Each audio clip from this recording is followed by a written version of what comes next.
Bueno, Víctor Andrade y Maite Pacheco son médicos pasantes de servicio social y están haciendo su servicio en investigación en salud pública, y uno de los proyectos que están llevando va relacionado a violencia por armas de fuego.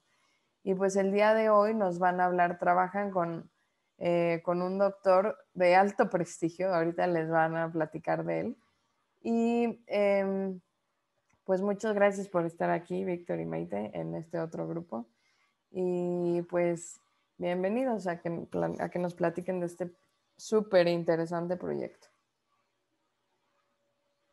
Gracias, Maite. No sé si quieres presentarte. Sí, claro. Bueno, mucho gusto a todos. Mi nombre es Maite Pacheco, soy pasante de servicio social. Yo estudié la carrera de medicina en la Anáhuac y pues ahorita empecé mi servicio social en la Cátedra de Salud Pública Carlos Peralta, que es parte del Instituto de Salud Pública de la Anáhuac, y pues los pasantes somos el doctor Víctor, la doctora Ale Cortés, que no está el día de hoy con nosotros, y yo, y pues les queremos platicar un poco acerca del problema de salud pública que implica en nuestro país la violencia por armas de fuego. Muchas gracias, Maite. Víctor. Buenísimo. Bueno, pues ya lo dijeron, pero lo repito, me presento yo mismo. Soy Víctor Andrade, soy compañero de ustedes, al igual que todos. Estudié ahí mismo en la Anáhuac. Yo ya estoy en mi segundo semestre del servicio social, así que ya estoy viendo cerca la luz al final del túnel. Eh, y pues exactamente vamos a platicarles un poquito de lo que estamos haciendo. El titular de la cátedra es el doctor Cervantes. Él estudió, igual que todos nosotros, en la Anáhuac. Luego, cuando terminó, fue a hacer una maestría en salud pública en Harvard, y después de su maestría se quedó al doctorado. Entonces, una vez que terminó la maestría y el doctorado en Harvard, se regresó acá a México, y tiene una historia muy extraña porque le gusta tanto México que él nació con ciudadanía de Estados Unidos y renunció a ella para estudiar en Harvard como mexicano y poder volver al país sin ningún problema. Entonces, pues sí tiene un compromiso un poco más elevado que quizás muchos de nosotros, pero bueno.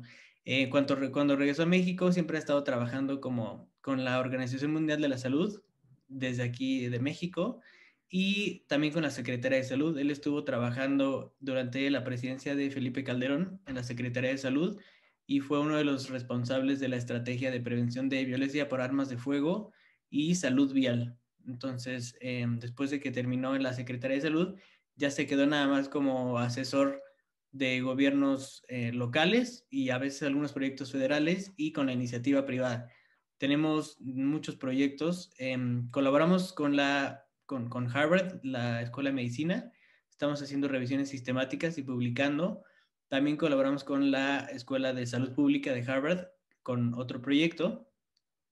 Trabajamos con la Universidad de Wisconsin, es justamente en todo esto de la violencia. Formamos parte de la Red para Prevenir Violencia por Armas de Fuego en las Américas, y Harvard y Wisconsin son nuestros principales aliados.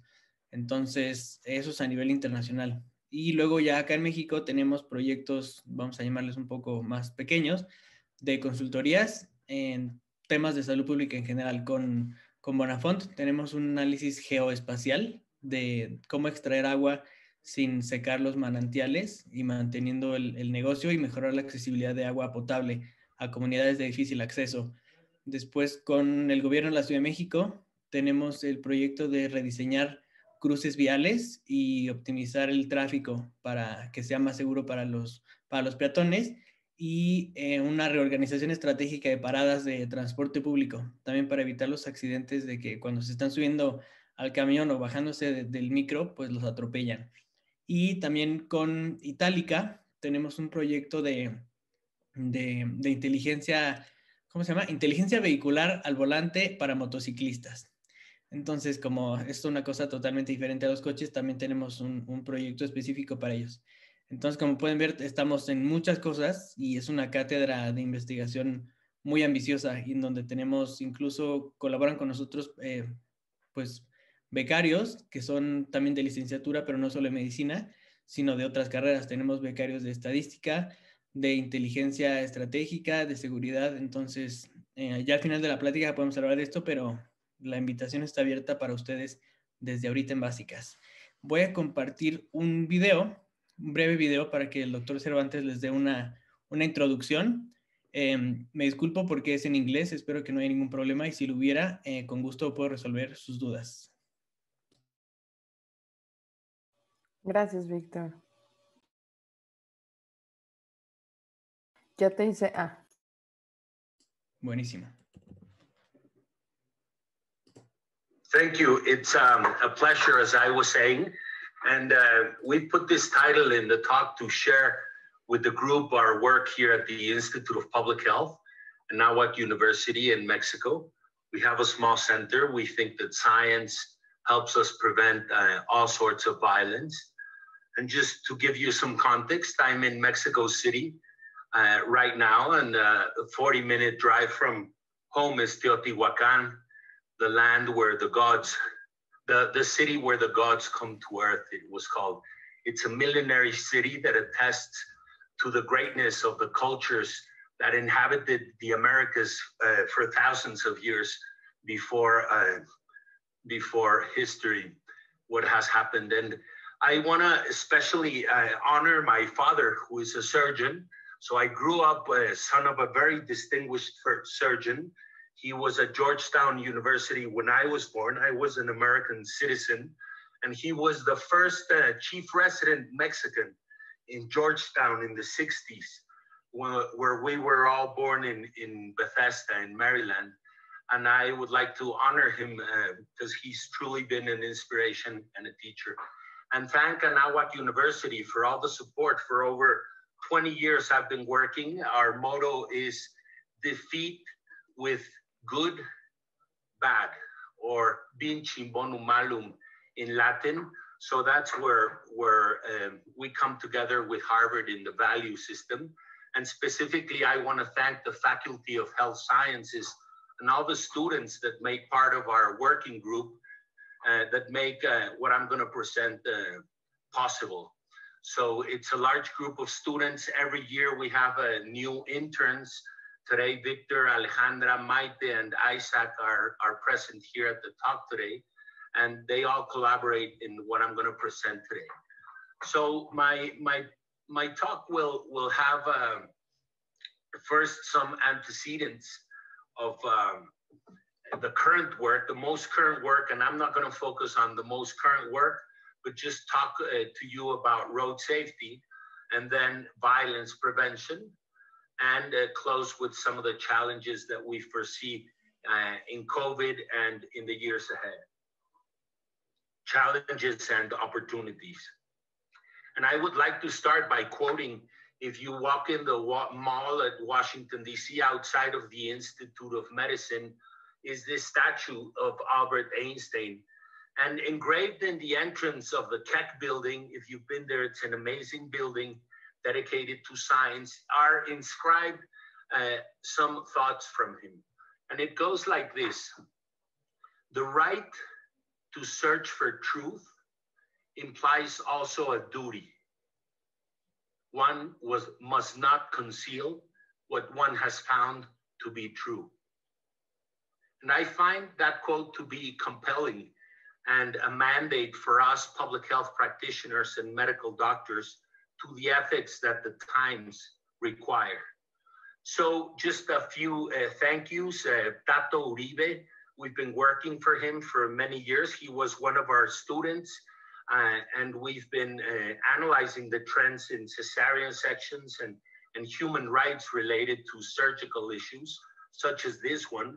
I was surprised to see the numbers right now, that were 30% of C-sections reported. In Mexico, it's close to 70%, 60, 65% in private sector clinics, C-section rates, which is clearly a human rights violation.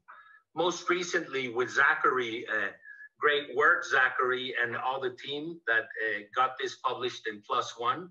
We were using some modeling of the epidemic to estimate hospital service for the country. Thank you. And also, And also I want to thank Fernando Carrillo and the whole team that participated in this recent publication that has been and will be published, I think, this or next week in the World Journal of Surgery. As you are seeing in my screen, it deals with access to essential surgical care. We're trying to replicate this study with Tato as part of his doctoral dissertation. So having said that, and just to finally mention, with another student from Harvard School of Public Health, Dr. Mauricio Hernandez, used to be Undersecretary of Health.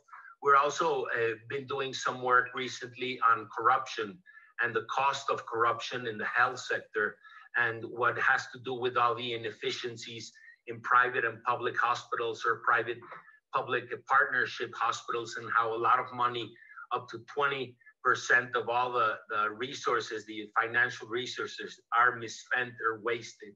So that's sort of the background and some of the current work. And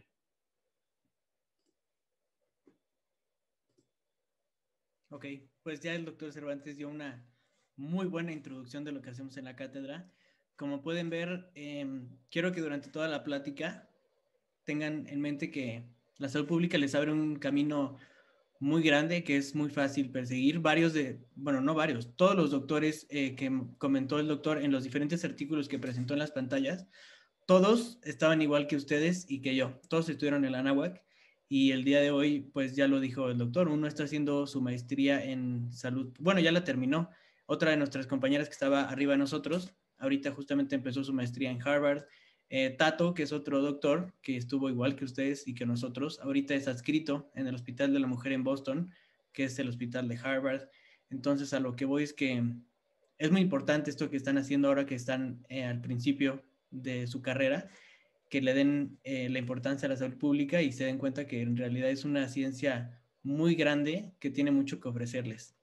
Dicho esto, vamos a continuar y déjenme compartirles la presentación del tema que específicamente vamos a hablar el día de hoy, que es violencia por armas de fuego en realidad en el continente americano, pero pues es un problema mundial. Bien, quiero comenzar diciéndoles que es un problema gigantesco, es una epidemia real. Según datos de la OMS y de instituciones internacionales, a nivel mundial ocurren aproximadamente 250,000 muertes por armas de fuego en el país. Y lo relevante es que todas ellas suceden en solo 6 países y todos esos 6 países están en el continente americano. Claramente México es uno de esos países, desafortunadamente, en donde lideramos la violencia por armas de fuego y los homicidios y los feminicidios. Entonces es un problema muy, muy, muy grande que tenemos que abordar todos. Para que se den una idea, siempre casi a nivel mundial, Estados Unidos es el principal productor de armas. Y para ponerlo un poco en contexto, 70% de todas las armas que se decomisan en escenas del crimen aquí en México vienen de Estados Unidos, y lo que es todavía más relevante es que casi el 70% de todas las armas decomisadas en México en crímenes vienen de un solo estado, que es Texas. Entonces ya se comienzan a dar una idea del gran problema que significa tener a Estados Unidos como un vecino, y su tasa de producción y de tráfico ilegal de armas hacia México es muy grande. Entonces, antes, quien se encargaba de supervisar todo el flujo de armas de Estados Unidos hacia México era el Departamento de Defensa, que son los militares. Entonces, teniendo el Departamento de Defensa supervisando la operación de armas hacia nuestro país, pues era mucho más difícil hacer trampa o meter armas que no correspondían, o incluso armas de nivel militar. Sin embargo, durante la presidencia de Trump, el cuidado cambió a la Secretaría de Comercio. Entonces, cuando pasó a la Secretaría de Comercio, el único objetivo de esta secretaría, según su carta de misión y visión, es aumentar la cantidad de millones de dólares exportados hacia otros países, incluidos México. Y eso quitó muchísimas regulaciones en cuanto al tipo de arma y la cantidad de armas que podían pasar. Entonces, sí es preocupante cuánto viene. Más adelante les voy a mostrar una gráfica con con cuántas armas se han producido y cómo se está disparando muchísimo la producción de armas en Estados Unidos, y pues eso repercute directamente aquí en todas las armas que tenemos en el país. Entonces, voy a volver a la presentación para que se den una idea.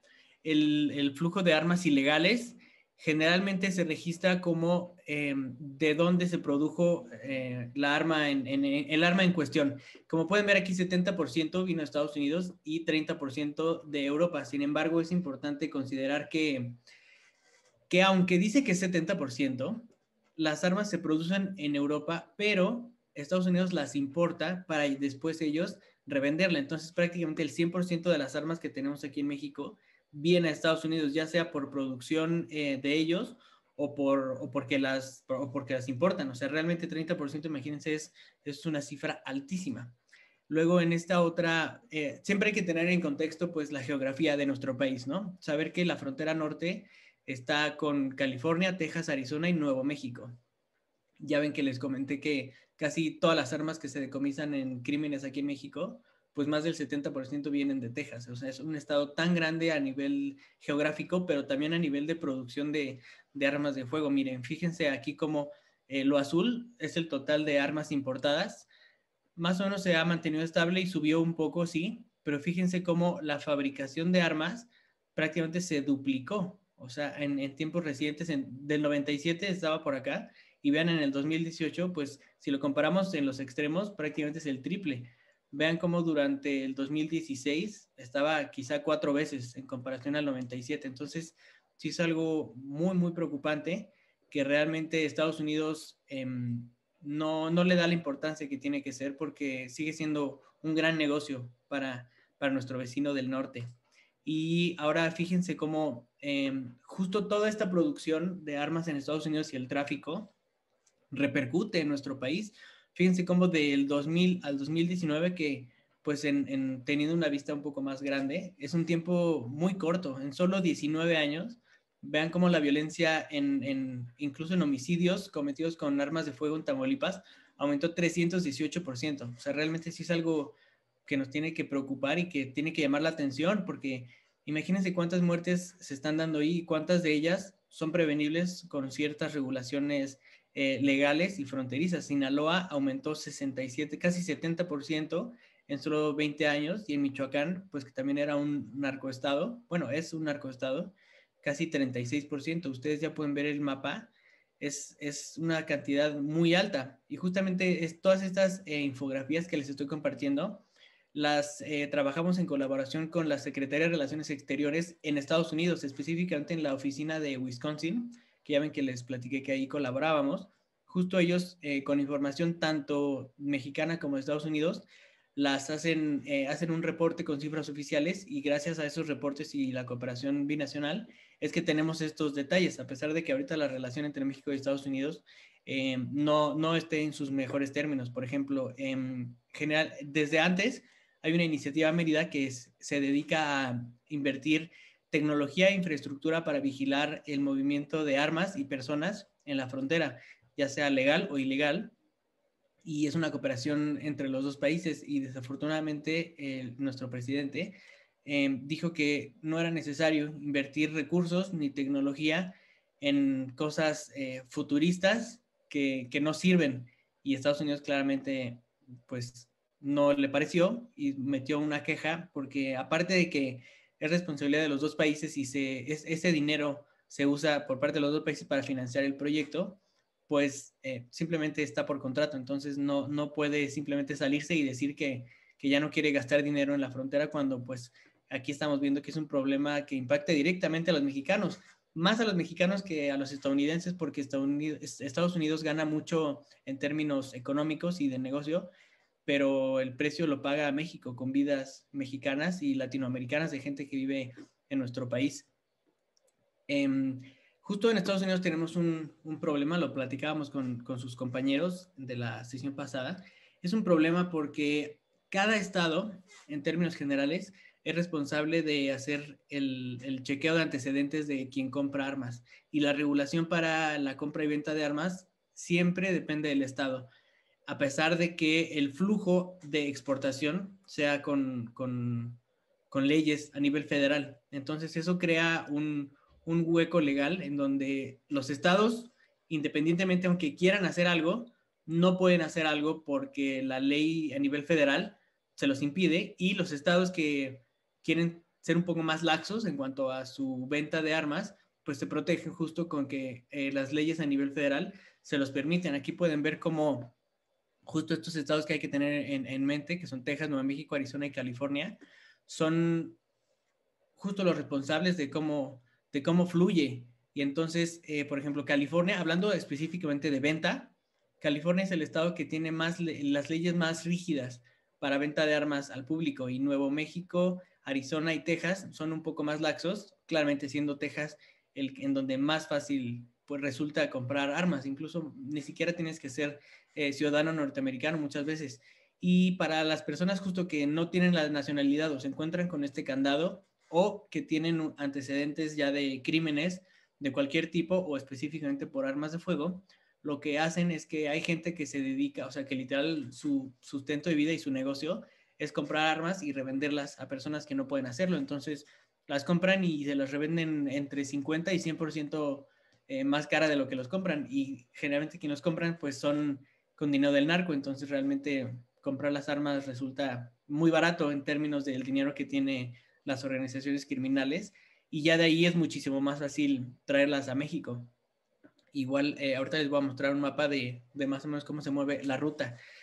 Casi siempre a través de la frontera, las armas que les gustan son las AR y las AK, que son rifles de alta velocidad en cuanto a semiautomáticos. Disparan muchos cartuchos en muy poco tiempo y son relativamente fáciles de usar. Y también un problema muy grande es que estas armas, más bien el calibre de estas balas, está diseñado para atravesar chalecos antibalas básicos, e incluso si te vas un poquito más hacia arriba en cuanto a la composición de la bala y el calibre, están diseñados para atravesar cascos militares.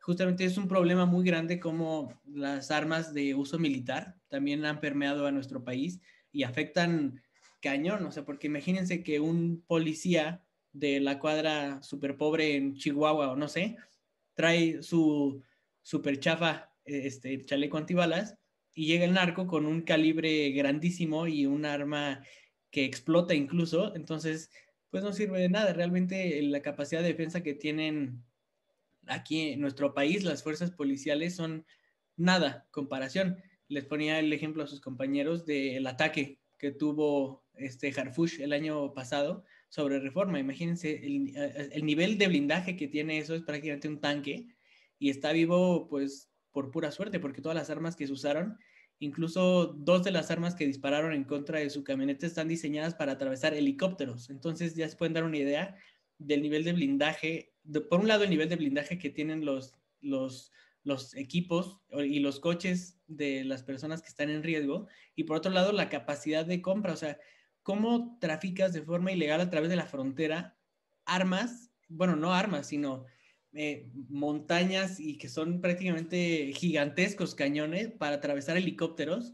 ¿Cómo es posible que los puedes atravesar en la frontera y transportarlos en la caja de una pick-up? O sea, es irreal. Y justo también uno de los huecos legales que existen en cuanto a mover armas de Estados Unidos hacia México es que no puedes pasar armas, pero si tú las desarmas y las pasas como piezas de metal solas, no hay ningún problema. Entonces, generalmente lo que hacen es que todas las granadas, pistolas y rifles e incluso cañones los pasan en partes, no por la misma persona, sino que diferentes personas cruzan la frontera con pedazos de metal que reportan como cascajo o como piezas así inútiles, y ya que llegan a México se reúnen y las juntan, y entonces es que arman muchísimas, cientos de miles de armas que de otra forma no hubieran pasado la frontera, y que en realidad no existe registro de ellas, porque lo que pasó fueron pedazos de metal, no armas. Entonces aquí en México, ya que se convierten en armas, pues son muchísimas.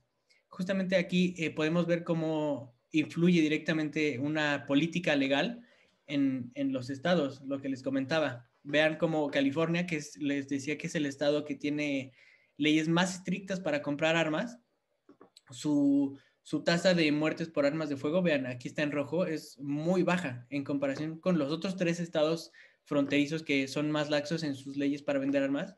vean cómo está prácticamente 4 o 5 veces más grande. O sea, realmente es muy grande y todo es por una regulación, como les comentaba, justamente es estatal. Entonces cada estado decide cómo regular la venta de armas. No así el flujo hacia México. Justamente aquí podemos ver un mapa con los homicidios y feminicidios, ambos causados por armas de fuego en 2020. Y algo que llama la atención es que justo les estoy diciendo que Texas es de donde vienen todas las armas, pero, por ejemplo, Coahuila, Nuevo León, tienen un número de víctimas muy bajo. Y lo que le comentaba a sus compañeros es que una de las cosas que hacen es que las compran en Texas, las mueven en Estados Unidos hacia California y ya en California las pasan, porque el paso de California hacia México y de Estados Unidos hacia México en Chihuahua son dos de los pasos donde es muchísimo más fácil y hay un control menos estricto en cuanto a mover personas y situaciones ilegales. También hay muchos canales ilegales subterráneos, como los del Chapo que encontraron, pues aquí hay muchos justo. Entonces las compran en Texas, las suben hacia California, de California las bajan hacia Baja California y ya de Baja California las mueven por todo el país. Fíjense cómo es algo que también estábamos analizando, que todas las ciudades fronterizas, el número de víctimas es muy grande, este punto es más o menos grande, y luego en las ciudades en provincia que están más o menos a la mitad, vuelve a disminuir y se vuelve a concentrar el número de víctimas en la región centro del país. Esto es porque por aquí las importan y después las trasladan a las zonas económicamente más activas y de más crimen, porque entonces como hay más dinero y los carteles con mayor poder adquisitivo se concentran en el centro del país, pues todas las armas vienen aquí y entonces si las armas están aquí, pues es natural que estemos observando cómo las muertes y el número de víctimas crece muchísimo justo acá al centro del país y realmente es una tendencia muy, muy, muy grande. También es importante que tengan en contexto que desde que existe el registro de muertes por homicidios y recientemente por feminicidios, hace un par de años, en 2007 fue el año más pacífico en la historia del país desde que se tiene registro. Y algo que vemos preocupante es que en el 2020 pinta para ser el año más violento en la historia del país desde que se tiene registro. Para que tengan un comparativo y se den cuenta del problema de la dimensión y en qué poco tiempo avanzó.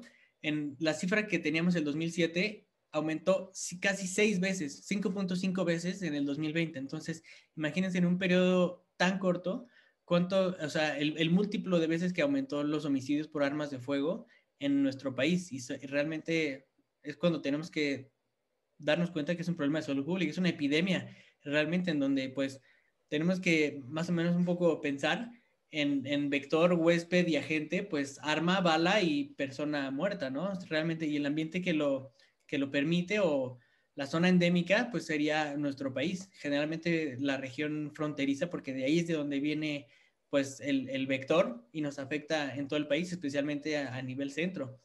Fíjense. Espera, Víctor, nada más rápido. Niños, ¿cómo se llama el mapa anterior? ¿Le puedes regresar? Claro. ¿Cómo se llama eso? De Voronoi. Bien, ok, seguimos. Qué aplicados, todos, Rosana, todos se lo saben. Un segundo. No me da gusto. Y entonces ahora avanzamos con este mapa que complementa al pasado. Fíjense, aquí pongan mucha atención. Véanlo bien. Esto es del 2019.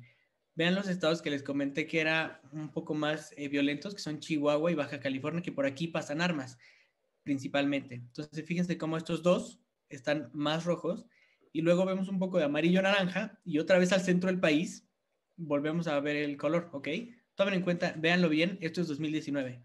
Lo voy a cambiar a 2020 y vean cómo todo se está concentrando como que al mismo tiempo que hay mayor vigilancia, supuestamente, se están concentrando ya en zonas o en estados en donde ya encontraron que es muy fácil ocultar armas o crear campos en donde se pueden ocultar y producir drogas, armas y traficar muchísimas cosas. Otra cosa muy interesante es que el doctor Cervantes desde hace muchísimo tiempo ha tenido pues, participaciones y quiere ayudar al gobierno dándoles bases científicas para combatir es la violencia por armas de fuego, porque pues no es algo nuevo, ya se ve venir desde hace muchísimos años y desde ese momento, hace más o menos 15, 20 años, se hizo un análisis con científicos de Europa, de Estados Unidos, de Latinoamérica y delegados de la Organización Mundial de la Salud para México, en donde tropicalizaron todos los estudios que existen a nivel mundial y hicieron una propuesta de acción para México y lo estaban comparando, por ejemplo, en ese momento existía la Guardia Nacional en Estados Unidos y justo eso fue uno de los puntos en donde explícitamente dijeron, crear una Guardia Nacional en México no sería benéfico para la situación de seguridad de nuestro país. Y desafortunadamente, pues nadie ha volteado a ver a la ciencia durante 20 años y hoy vemos cómo pues las muertes aumentan. Tenemos una Guardia Nacional que no funciona para nada. A pesar de la Guardia Nacional, el incremento en muertes y número de violencia se dispara y cada año aumenta. Imagínense, ahorita más adelante les voy a poner un pronóstico.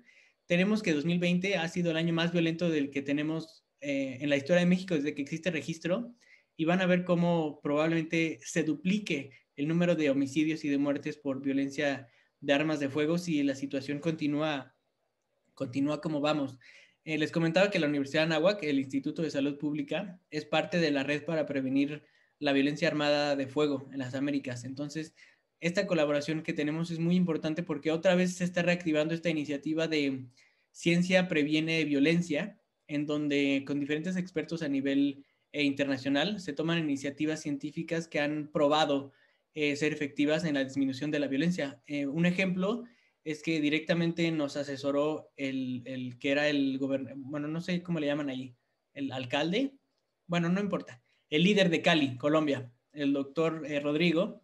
La parte es médico, justamente gracias a que él es médico y estaba liderando Cali, tomó una perspectiva de salud pública e implementó muchas estrategias científicas que resultaron en una disminución más o menos del 50% de muertes y homicidios en Cali, y entonces justamente se está trayendo a México. Y otra iniciativa es que en Chicago, que es también un estado muy, muy violento por armas y de mucha violencia por pandillas, gangs, en Estados Unidos. Entonces ahí se hizo un programa súper exitoso en Chicago y en Oakland, donde el problema de las armas y las drogas es muy grande y justo se trajo aquí a la Ciudad de México el año pasado, a una región una colonia que se llama Plateros, aquí en la Ciudad de México, que es muy violenta.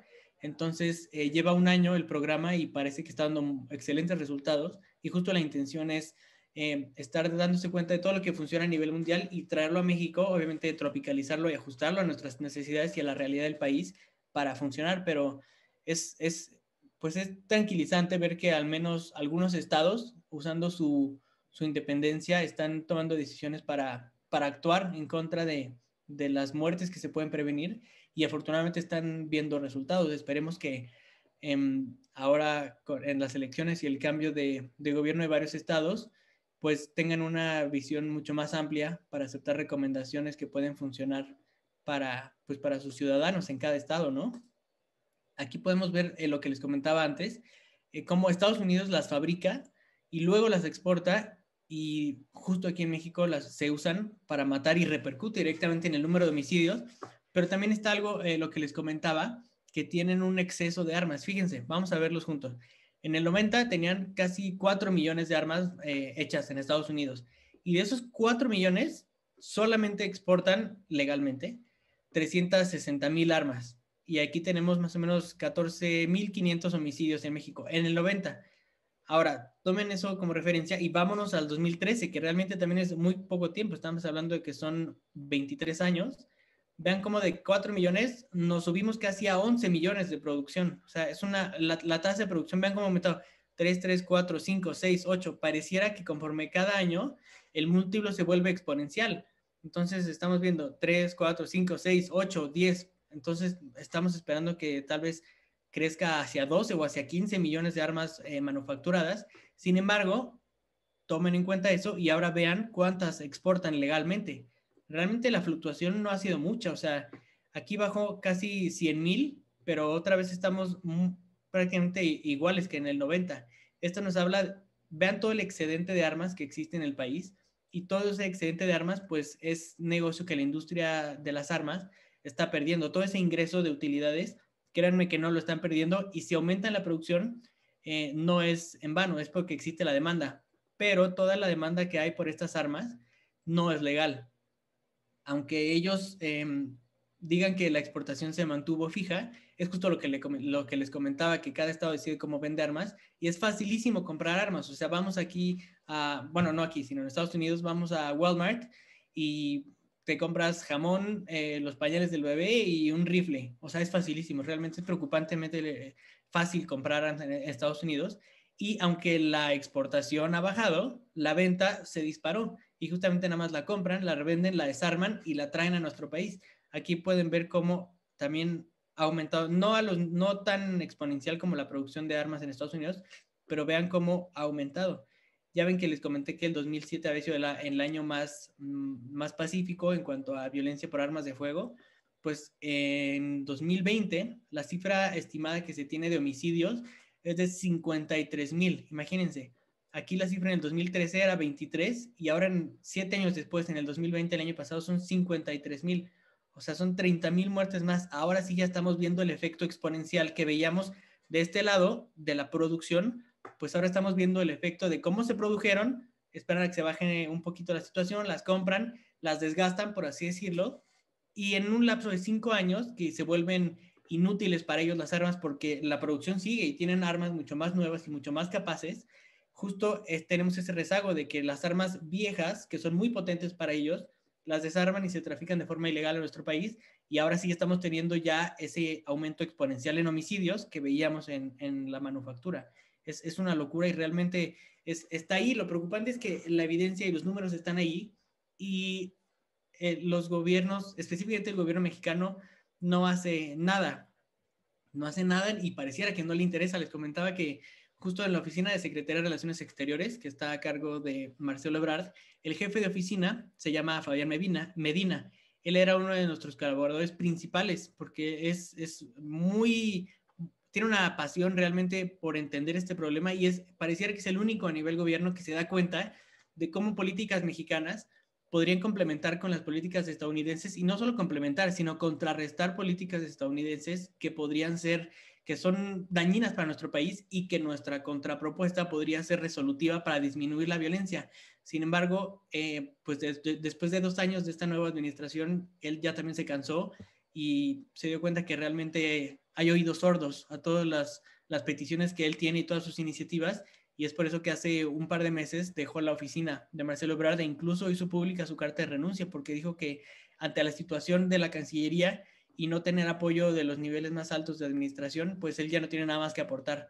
Esto debe ser preocupante porque si estamos viendo que un funcionario de alto nivel que está solamente por abajo del secretario de Relaciones Exteriores está activando esta alarma y dejándole ver a la población que tenemos un problema interno a nivel gobierno, pues sí tiene que preocuparnos y justamente ahora más que nunca nos tiene que motivar a trabajar por este problema. Si no se puede desde arriba, pues trabajemos para combatir este problema como comunidad, como sociedad, y específicamente nosotros, ustedes y nosotros como pasantes y ustedes como alumnos tenemos la responsabilidad que somos pues realmente un segmento de la población privilegiado. No solo tenemos una carrera universitaria, sino que estamos en uno de los mejores lugares del país para hacerlo. Y no solo eso, sino que nosotros nos dedicamos a una carrera de la salud. Entonces, dense cuenta de la responsabilidad que está en nuestras manos y de cómo, aunque sea desde nuestra trinchera, podemos actuar. Y la salud pública nos abre el camino para actuar y ese es el camino que podemos seguir. Vean cómo, ahora les voy a poner una gráfica para que vean cómo se correlaciona directamente. De este lado, en azul, tenemos una comparación de las armas de fuego que se hacen en Estados Unidos. Vean cómo se mantiene con altibajos, claro, pero en un rango, o sea, era más o menos estable. Y vean cómo a partir del 2007, que les comentaba que era nuestro año más pacífico, se dispara la producción. O sea, realmente la capacidad de producción aumentó y en Estados Unidos los permisos que tienen para operar estas empresas también se facilitó muchísimo. Por eso el mercado de las armas en Estados Unidos es muy importante y la Asociación de Rifles de Armas de Estados Unidos pues está feliz. Realmente tienen, incluso no lo declaran ante su país porque es más o menos ilegal, pero más o menos se pronostica que por año dedican 10 millones a Latinoamérica y 20 millones de dólares solo a México para perpetuar que el flujo de armas producido en Estados Unidos siga hacia los países de Latinoamérica. Obviamente esto es con muchas investigaciones. Desafortunadamente, las cifras de exportación de nivel militar y de cifras reales están ocultas y están selladas como top secret en Estados Unidos, pero gracias a investigaciones pues se ha podido ver esto y justamente se correlaciona perfecto. Vean cómo el boom de producción está en 2007 y acá vemos lo que ya les comenté. Vean cómo 2007 los homicidios en México anuales es el punto más bajo desde que se tiene registro, y vean cómo el 2007 disparó, como que tuvimos un break más o menos hacia 2015, 2014, pero a partir de ahí, ¡pum!, disparamos. Vean en dónde estamos. Realmente es una locura pensar cómo en tan poco tiempo estamos aquí cuando empezamos desde acá y logramos tener un punto muchísimo más bajo en 2007. Y lo que les comentaba, vean cómo se pronostica. Acá tenemos esta serie de pronósticos, comienza en 2006 y fíjense cómo aumenta gradualmente. La cifra más reciente que tenemos oficial, ya concluyente, porque las del 2020 son cifras preliminares, así le llaman, todavía no es cifra oficial. Entonces vean cómo aquí se corta la cifra oficial en 2019 y vean cómo ya es una línea prácticamente recta, o sea, la línea de tendencia hacia el 2022 crece y ya no se hace variaciones. Fíjense cómo del 15 al 19 como que subió y luego se horizontalizó un poco, pero a partir de aquí ya es exponencial y justamente es donde estamos viendo el efecto de toda la producción de armas, cómo viene a nuestro país a un ritmo imparable y justamente como están quitando, o sea, a pesar de que se está militarizando nuestro país, los militares no están cumpliendo su función de defenderlo, sino que los tienen haciendo otras cosas, repartiendo despensas, pintando calles, vacunando gente, realmente funciones que no son del ejército, con el pretexto que la Guardia Nacional es quien está cuidando pues la violencia, pero ya estamos viendo aquí que no. Entonces, realmente tenemos que tomar un enfoque de salud pública, darnos cuenta que ya tenemos muy bien identificado al vector, ya tenemos muy bien identificado de dónde vienen, cómo la trafican y cómo impactan el número de muertes en nuestro país, y hasta que realmente no se vea una cooperación del gobierno, pues desafortunadamente pareciera que la tendencia que pronosticamos aquí en Línea Azul se va a ver. Entonces, yo los invito a que se den cuenta de que este es un problema regional, no solo de México, sino de todo el continente, digo de todo el mundo, ¿no? Pero del continente americano, y que sí pueden hacer algo ustedes como científicos y como estudiantes. Está en sus manos ser vocales de esta lucha y saber que es un problema que existe, y el simple hecho que ustedes sepan que existe el problema y que ya se está analizando, pues es un gran inicio para poder combatirlo más adelante. Muchas gracias.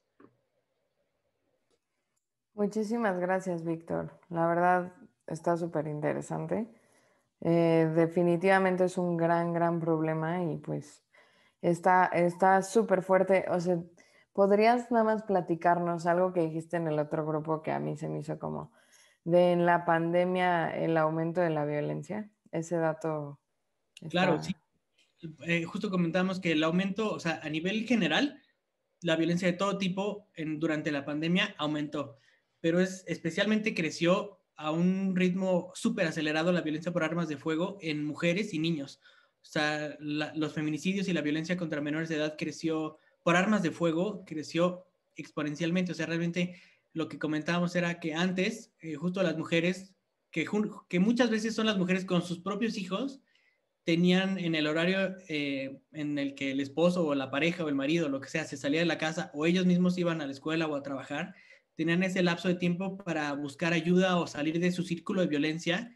Pero ahora con la pandemia, que todos estábamos encerrados, lo único que sucedió es que se tuvieron más tiempo para perpetuar la violencia, y todos los violentadores tuvieron más facilidad de acceso a sus víctimas. Entonces, justamente todos los cambios en la salud mental que nos causó la pandemia a todos, en gente que de por sí estaba mal y que era violenta con sus esposas, hijas, parejas o lo que sea contra las mujeres y los niños, pues aumentó. O sea, se volvieron más locos y era más fácil porque como no salían, pues ya no había que ocultar moretones, ya no había que ocultar cortadas, ya no había que ocultar sangre porque pues nadie te veía. Entonces, si estás moreteada, golpeada o con daños, pues da igual, nadie te ve, estás en la casa y te tengo aquí víctima de mi violencia. Entonces, sí es preocupante cómo el encierro ha afectado incluso este nivel. O sea, la violencia creció y el número de víctimas creció muchísimo. O sea, no solo homicidios a nivel general, 2020 es el año más violento de la historia, sino que en feminicidios, ustedes lo saben perfecto,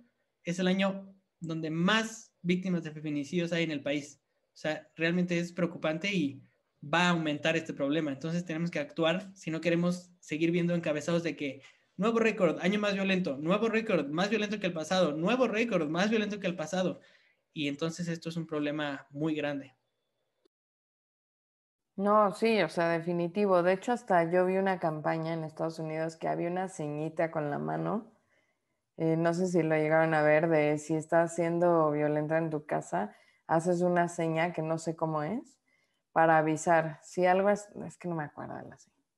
Y dije, órale, o sea, para que ya sea una campaña en redes, es que está cañón. O sea, si algo suena es porque hay algo ahí muy fuerte, ¿no? Ok, pues muchas gracias. ¿Hay alguna pregunta para los doctores? Porfa, todos prendan la cámara. Bueno, los que se les trabe el internet, no, pero... Sí, yo tengo una duda. Bueno, primero que nada, buenos días, Víctor. Bueno, sí. Y mi pregunta es que nos comentaste que el 2007 fue el año más pacífico. ¿Y hay algo que se hizo especial o para lograr eso, o algo que se pueda implementar a futuro para poder llegar a eso, o qué sucedió? Sí, Camila, justo, si te acuerdas, el 2006 fue cuando se le declaró de frente la guerra al narcotráfico, y en ese momento muchas de las estrategias que se hicieron a nivel local, por ejemplo, fue la recompra de armas y la entrega voluntaria, en donde si tú tenías armas en tu casa, la llevabas a la jurisdicción o a donde sea, y te daban ya sea dinero o vales de despensa.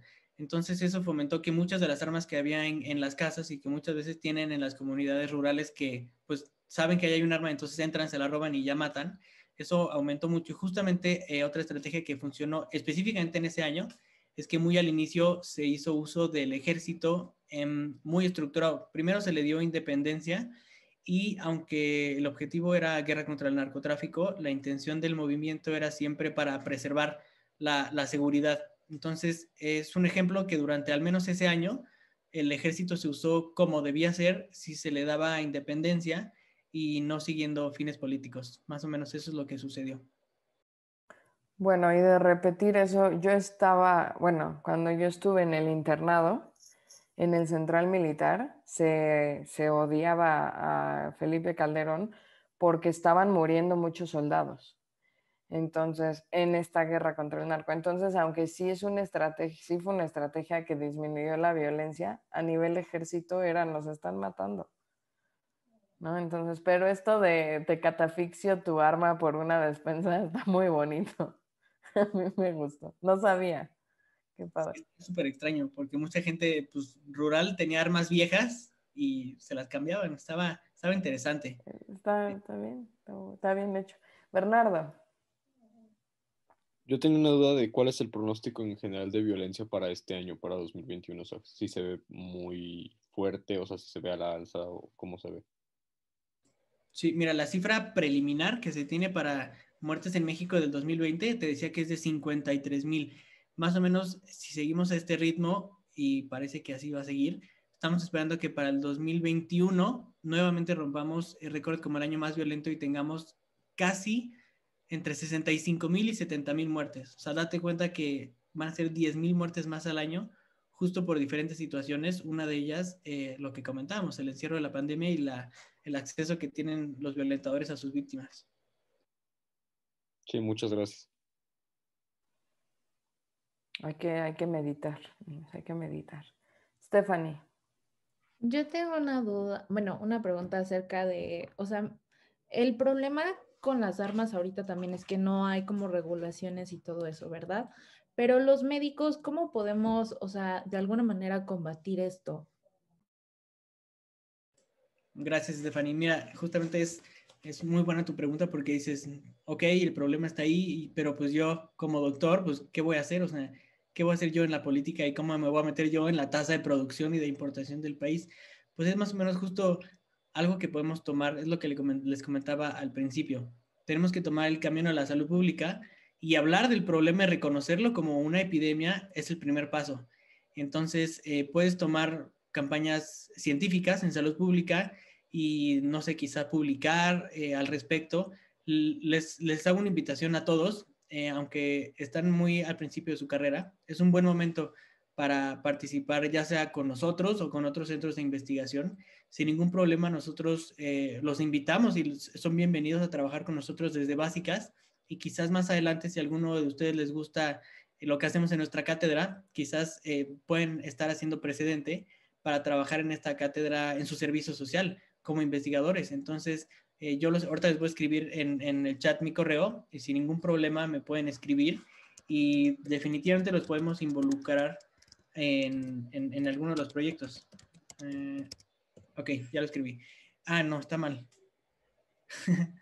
Denme un segundo. Entonces, justamente es lo que estábamos hablando. Ahorita estamos a unos días de presentar en el concurso de, ahora sí está bien, es victor.andradek@nahuac.mx.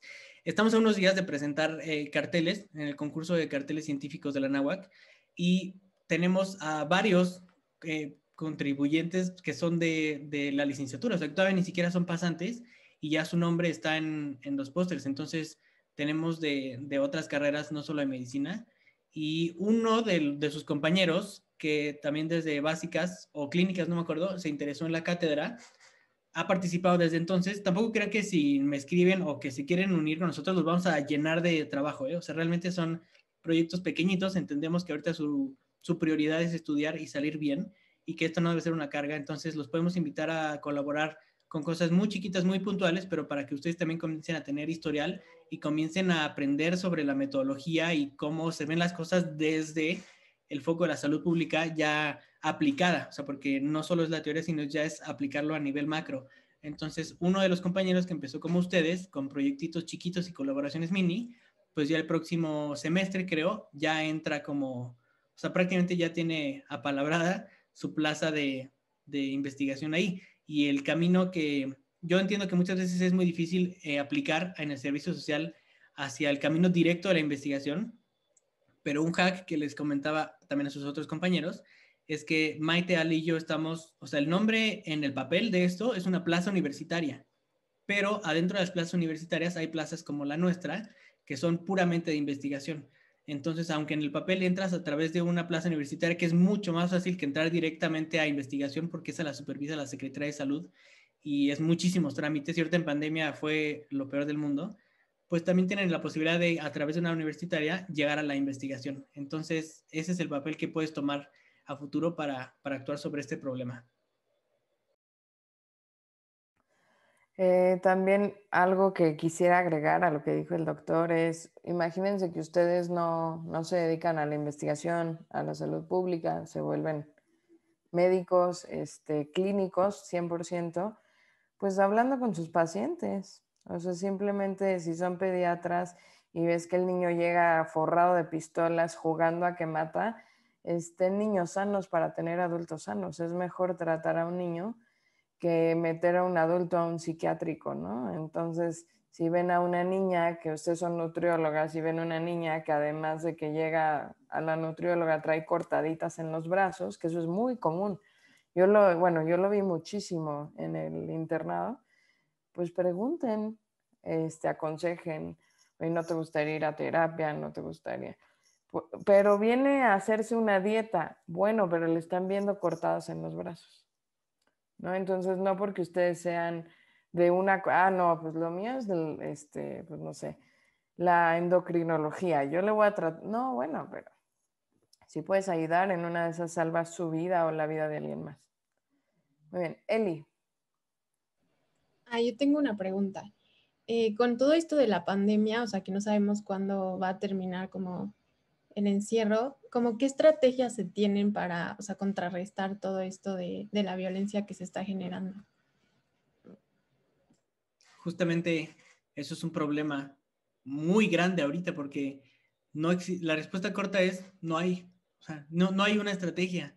Realmente ahorita es súper triste cómo solo tenemos que sentarnos a esperar los reportes de cómo aumenta y aumenta y aumenta la violencia, porque justamente también quiero rescatar algo que les decía la doctora Nieto. Quiero que todos, por favor, aprovechen que tienen a una doctora tan joven, tan capaz y tan bien centrada, porque justamente lo que les dice ella, claro que tú, Gigi, pues, o sea, ustedes son médicos y desde ahorita tienen que tomar ese enfoque que les está diciendo la doctora, o sea, vean a los casos como un todo, o sea, son personas, tomen en cuenta todas sus esferas biopsicosociales y realmente eso es la salud pública, o sea, la salud pública es desde donde estés, ver a la persona que tienes enfrente desde todos sus aspectos, o sea, si viene, como decía ella, si viene por seguimiento de niño sano, bueno, pero pues el niño también come, el niño también duerme, el niño también va a la escuela, entonces siempre intervenir en todas las esferas de la gente que tienen adelante y aprovechar justamente mentalidad de doctores y doctoras jóvenes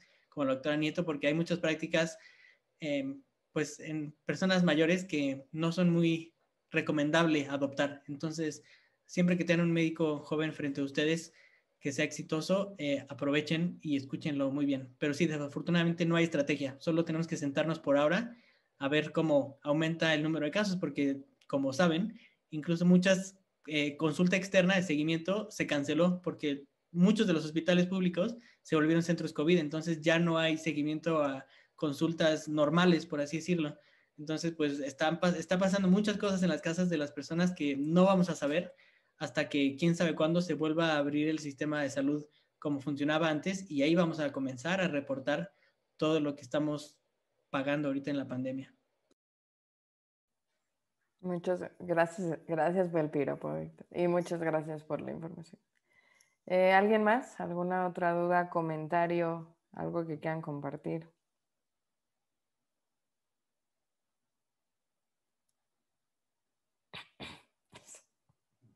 Fernanda. Yo tengo una duda. O sea, por lo que entiendo, para llegar a la solución de este problema tendría que ser como una solución multidisciplinaria. Pero, o sea, ¿qué profesionales serían como los indicados para solucionarlo? Pues justamente una de las ventajas de la salud pública es que es una ciencia multidisciplinaria. O sea, aunque sí tenemos muchos médicos, la verdad es que en los equipos de trabajo que tenemos, casi siempre los médicos somos los que en menor proporción estamos. Por ejemplo, estamos médicos, se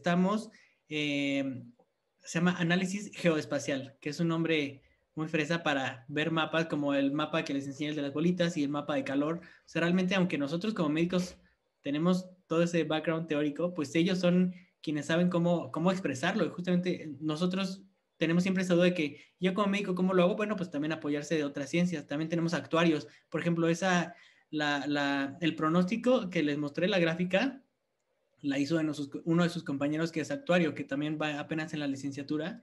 Entonces, nosotros como médicos no sabemos muchas cosas. Y justamente la idea es apoyarse de los que sí saben y cada quien, nosotros les damos el input con lo que tenemos y las cifras. Y ya ellos, desde su ciencia, saben cómo expresarla y aplicarla para mostrarla y que sí realmente sea útil. Esa es la respuesta, usar todas las carreras. Gracias. Sí, definitivo. Se tiene que ver desde un punto de vista de salud, o sea, de salud, psicólogos, psiquiatras, criminólogos, sociólogos, o sea, ¿por qué hay tanta violencia en una cultura? O sea, esa es una buena pregunta. O sea, el por qué. Hay violencia, ¿por qué? ¿No? Entonces eso pues, lo estudian demógrafos, sociólogos, el por qué. Ok, ¿alguien más? Sí. Perdón, me entró una llamada. Stephanie. Ay, perdón. ¿Hay alguna rama de la medicina que se enfoque más por este camino? O sea, específicamente de la violencia y así. Bueno, el camino es el de la salud pública o el de la epidemiología. Todo depende como qué te gusta más. Si quieres participar un poquito hablando de medicina preventiva directamente, pues siento que el camino es más salud pública como tal, como ciencia. Y si te interesa como análisis de tener todos los datos y todo el input para dárselo a los de salud pública que se encargan de desarrollar las iniciativas, entonces sería más hacia epidemiología. O sea, porque todos los de salud pública trabajan con los datos que les dan los epidemiólogos. Entonces depende de en qué punto del proceso te interese participar, pero sí, definitivamente por la salud pública. Gracias. Sí, yo creo que también, o sea, si te interesa el lado de psicología, o sea, es psiquiatría. Como ese lado, yo he visto que luego se enfocan a adicciones, violencia, o sea, psiquiatra enfocado en violencia. Uy, ¿te gustaría eso? Qué cool, pero... Ok, ¿alguna otra pregunta o comentario? Bueno, yo nada más les quiero compartir algo que le compartí al otro grupo, rapidísimo, que es un dato, ¿no? Cuando yo hice la maestría de salud pública, se habló de violencia, se tiene que hablar, o sea, como se habla de obesidad y diabetes, también se habla de violencia, ¿no? De malaria y enfermedades tropicales, pues violencia es un problema mundial. Y nos platicaron de un tema que sucedió en 1996 en Australia. Hubo una balacera en un mall en Australia y se murieron como 35 personas y el primer ministro de Australia dijo, se acabó. Entonces, la manera en que lo hizo fue juntó todas las armas del país, bueno, y las derritió. Entonces, si ustedes buscan Australia y buscan melting guns o algo así, van a encontrar todos los datos, ¿no? Si quieren saber más. Y entonces dijeron, ya basta de asesinatos y de suicidios. Claro que si la gente se quiere suicidar o matar, va a buscar cómo, pero disminuyó brutalmente los asesinatos y suicidios. Esta es una foto de cómo juntaron todas las armas. Y también hay fotos, este es el primer ministro de esa época y su esposa. Y hay fotos también de los hornos. Este es un pedacito bueno, eran como cajotas y hay fotos de los hornos donde derritieron todas las pistolas y armas, o sea, todas las armas. Y entonces esto es siempre como un debate en salud pública de, ok, a Australia le funcionó, claro que le funcionó. Se acabaron los mass shootings. Fue en los 90s, entonces en el 2021 pues ya volvió a subir la violencia porque pues, la gente consigue en esos años armas. Pero la pregunta es, ¿Estados Unidos debería hacer esto? Algo que Víctor mencionó en la clase pasada y en esta mencionó, pues vas al Walmart por jamón, pañales, me dio risa. Jamón, pañales y tu pistola, ¿no? O tu rifle. Y es la verdad, aquí en México no tenemos ese fácil acceso, qué bueno. Pero se dice, ok, Estados Unidos debería de agarrar todas las armas de los civiles y meterla y derretirlas. Entonces, todos los de Estados Unidos decían, no, o sea, ¿cómo? Si hay un apocalipsis, yo quiero defender mi propiedad. Son de pisas mi propiedad y te disparo. O sea, es súper violento. Entonces, pues es una estrategia que funcionó. Es una estrategia también muy criticada, pero es para que se lo lleven de tema de sobremesa en la comida, porque es muy interesante. A mí me parece muy interesante. ¿Se debería de hacer eso en México? ¿Derretir todas las armas de todos los civiles? Piénsenlo, ¿no? Está interesante. ¿Funcionaría aquí? En Australia funcionó. ¿Aquí funcionaría? Bernardo. Acerca de eso de como que se debería hacer aquí en México de derretir las armas de los civiles, pues que realmente en México, o sea, por decir un número, haz de cuenta que el 50% de las armas que tienen los civiles son ilegales y las otras es porque son heredadas de padres de ejército o marina. O sea, sí, o de policías. Sí, o sea, o de gente policía, que sí tiene acceso y tienen que sacar la licencia, pero la mayoría de armas son ilícitas, no tienen el permiso para poseer un arma. Y algo que, Víctor, creo que no mencionaste en este grupo, no sé, pero no lo escuché, la cantidad de accidentes, como dice Bernardo, está el arma de tu papá en el closet y los niños se disparan porque piensan que es un juguete, ¿no? Entonces eso pues también, ¿cómo dijiste? Son accidentes, ¿cómo? Los reportan como accidentes autoinfligidos o violencia autoinfligida, pero sí, son niños que no saben qué hay ahí o qué es y lo empiezan a así a jugar y "Ay, mira qué es esto", y se disparan en la cara. O gente que, mira, estoy limpiando, y limpiando, resulta que el tío tenía oculta un arma abajo de la sábana o lo que sea, y se apoyan mal y en el cajón y se mueren. Entonces, sí está también muy intenso eso.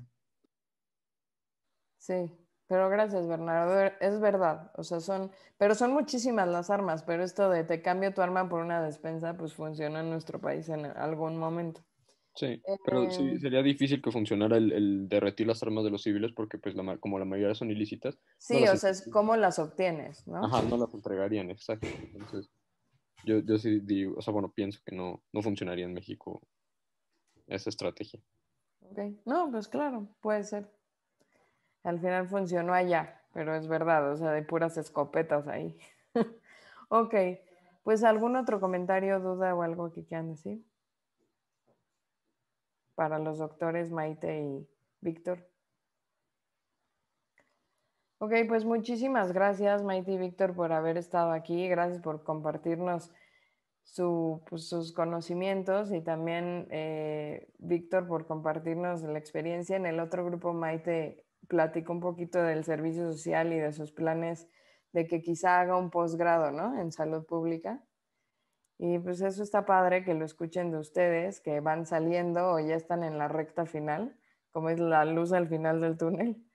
Y pues qué bueno, porque ellos van empezando, este grupo va empezando, ¿no? Entonces, pues muchas gracias por esta plática que espero que les sirva mucho a todos los que los escucharon. A mí seguro me sirvió mucho, aprendí muchas cosas.